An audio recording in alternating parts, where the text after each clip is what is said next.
네, 안녕하십니까. 신지식인 정인태입니다. 저는 국립한국복지대학교 특임교수를 역임한 정인태입니다. 위기의 중장년 긴급 생계비 70%가 40에서 64세, 이 주제로 말씀을 드리겠습니다. 긴급복지지원제도, 네, 이 긴급복지지원제도, 긴급생계비를 지원해주는 거죠. 네, 그래서 보건복지부에서 보면은 긴급복지지원제도라는 게 있습니다. 네, 그래서 갑작스러운 위기 상황으로 생계 유지가 곤란한 저소득층에게 생계 의료, 주거 지원 등 필요한 복지 서비스를 신속하게 지원하여 위기 상황에서 벗어날 수 있도록 돕는 제도인데요. 이걸 이제 긴급복지지원제도다 이렇게 얘기를 하고 있습니다. 갑작스러운 위기 상황으로 생계 유지 등이 곤란한 저소득 가구가 그 대상이 되고 있는 거죠.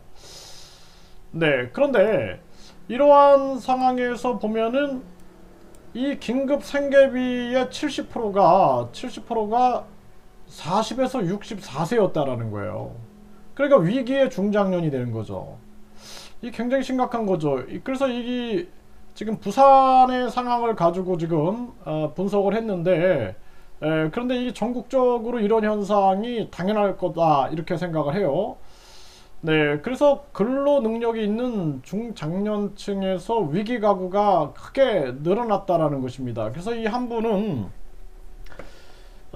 정수기를 자영업자들에게 팔아서 생계를 유지했는데 월 수익이 200에서 250만원 정도였는데 코로나 이후에는 한 달에 12만원, 35만원 이런 식이었다라는 거죠. 그래서 대출을 해서 생활을 해야 하니까 생활비가 점점 커지고 대출을 갚아야 되니까 이런 악순환이 이제 만들어지는 거죠. 수입이 일정하지 않고 그리고 최소한의 생활비라도 벌어야 하니까 일을 한다라는 것입니다.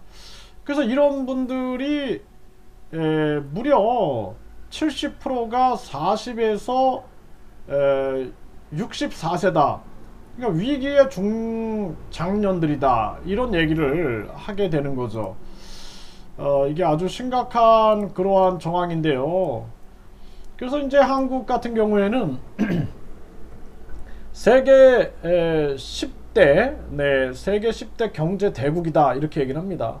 네, 세계 10대 경제 대국임에도 불구하고 이런 일들이 벌어지는 거예요. 그래서 우리나라에서 1년에 15,000명이 자살을 하는데요. 그러니까 하루에 42명 정도가 자살을 한다 그럽니다.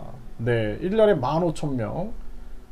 그리고 1년에 20에서 30만 명이 자살 시도를 한다라는 거예요. 하루에 7, 80명이 자살 시도를 한다라는 거죠.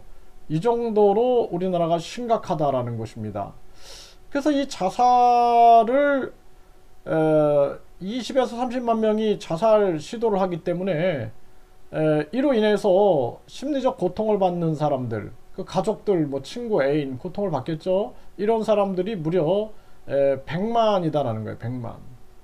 이게 우리나라의 현 주소다라는 것입니다. 그래서 대한민국에 반드시 국민 배당금, 국민들에게 배당금을 주는, 뭐 요즘에 기본소득 이런 얘기 많이 하죠. 네, 또 국민권익금, 네, 그리고 국민주를 지급해서 이러한 긴급한 상황들, 이러한 상황들이 없게끔 만들어야 된다.